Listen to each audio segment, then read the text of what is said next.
Morning, everyone. Welcome back to A Good 10 Minutes. I'm your host, Alex. I'll be providing your early morning market news and headline updates from the weekend and the previous week today in under 10 minutes. No spin, no bias, no BS, factual, objective, apolitical, and fast. 4 years ago today, the WHO declared COVID-19 a pandemic.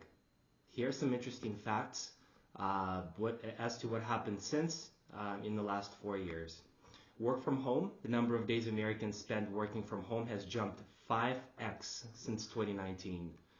Air travel has been above pre-pandemic levels since last year. Concerts, Live Nation has had its best year in history in 2023, selling 620 million tickets. Zoom stock has been down 40% since March 11th, 2020. And housing prices in Q1 2020, the median US home sold for $329,000. In Q4 2023, it has jumped up 27% to $417,000. So roughly an additional $100,000 a year, $100,000 for a cost of a house. That's the price jump in 4 years. Pretty incredible. Obviously, markets were closed over the weekend.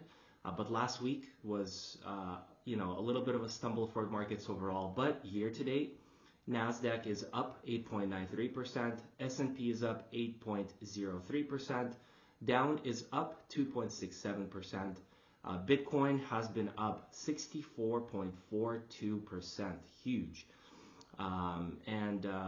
Some amazing market numbers so far this year. On Sunday, we had Oscars again, another installment of the Oscars annual saga. Just going to briefly go through the top winners. Oppenheimer was by far the biggest winner of the night, nabbing a lot of awards, but obviously the major award of Best Picture, it did win. And the actor Cillian Murphy, who portrayed Oppenheimer, won Best Actor. Barbie only won one award for Best Song. So some big wins for Oppenheimer, and Barbie really continued to underperform, unfortunately. All right, let's take a look at some additional headlines here. It has now been 1 year, hard to believe, but 1 year since regional banks melted down. Yesterday marked the first anniversary of Silicon Valley's bank collapse, which sparked regional banking jitters that brought down 2 other lenders last spring.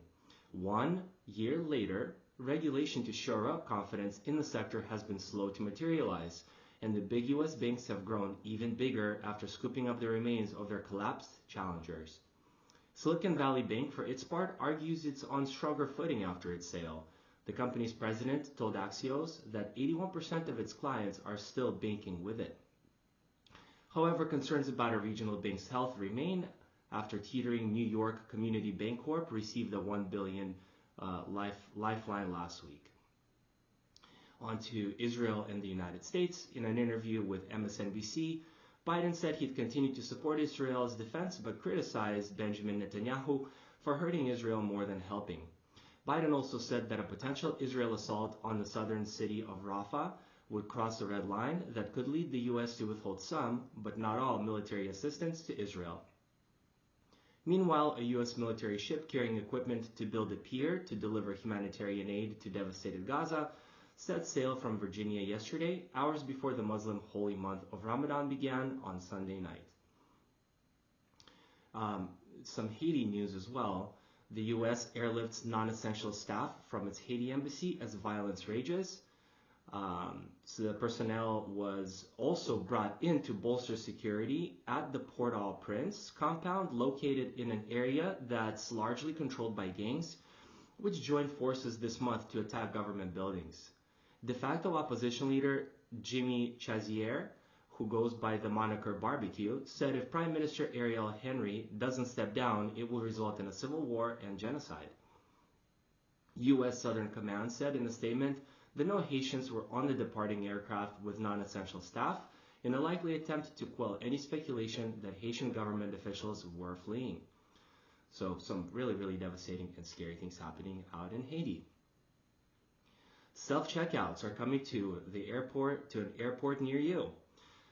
If getting through airport security continues to be a miserable experience, there will soon be nobody to blame but yourself.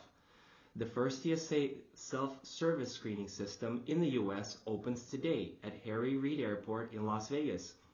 Pre-check passengers can bet on getting to their gates with greater alacrity by scanning themselves and their bags while minimizing interactions with TSA agents. Other airports could follow Vegas if the test proves successful. Self-screening aims to ease the growing burden on the TSA, which screened between 1.6 and 2.7 million passengers per day between January 1st and March 7th, more than all but 3 days over the same time period in 2023. Huge numbers in travel.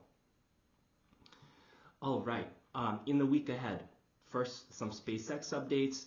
A third launch of the most powerful rocket ever built is tentatively scheduled for Thursday, and SpaceX hopes its mega rocket accomplishes a lot more than prior versions did during the first 2 test launches.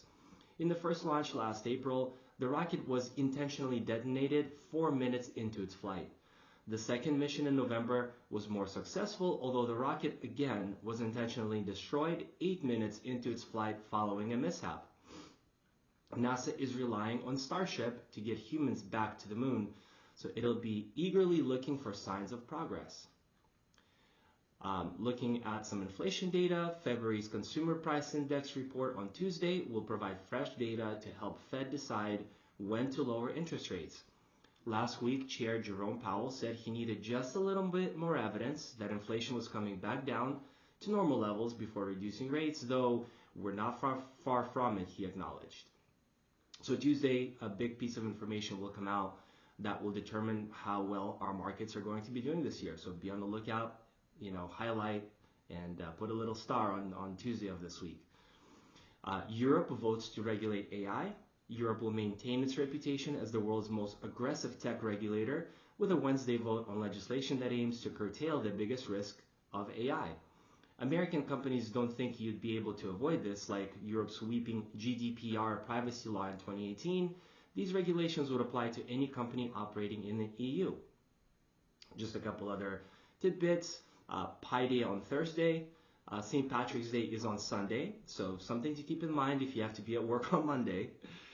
College basketball conference tournament games are happening every day this week leading up to Selection Sunday. Start strategizing how to watch the games in the office ASAP. And don't turn your back on anyone on Friday. It's the Ides of March. All right, a little bit on the housing market as well as we get into 8 minutes now of our talk this morning. In this brutal housing market, don't let friends buy houses alone. About 15% of Americans have co-purchased a home with someone other than a romantic partner, and another 48% would consider it, according to a survey that was just released earlier this year. Young people appear most keen on forming a platonic real estate syndicate, with 70% of Gen Z respondents saying they'd be willing to co-buy a home with a friend. According to the real estate lister Pacaso, the 21.1% year-over-year increase in co-ownership purchases highlights the prohibitively high cost of buying houses in the United States. Key lawmakers said that they were undecided on whether they'd support a bill that would ban or force the sale of TikTok. A full House vote could come on Wednesday, so be on the lookout. TikTok is on the verge of being banned in the United States, and that could be decided as soon as Wednesday. Next up, the DOJ has opened a criminal investigation into the January door panel blowout on Alaskan Airlines Boeing 737 MAX 9. President Biden's re-election campaign said it raised $10 million in the 24 hours following his State of the Union address, nearly a quarter of his total January fundraising haul. 12 fans who attended a Dolphins-Chiefs game with sub-zero temperatures in January had to undergo amputations, according to Research Medical Center in Kansas City. Wow. Kate Middleton, the Princess of Wales, appeared in an official photo for the first time since her abdominal surgery in January. The photo appeared intended to tamp down speculations over her whereabouts, but it only escalated the rumor mill. Photo agencies including AP and Reuters have pulled the image over concerns it may have been manipulated. And last but certainly not least, Indonesia is investigating a flight They veered off the course after 2 pilots fell asleep at the same time. That's all. That's your update for this morning. I hope everyone has a really productive and wonderful week. Thank you so much. See you all again tomorrow. Bye-bye.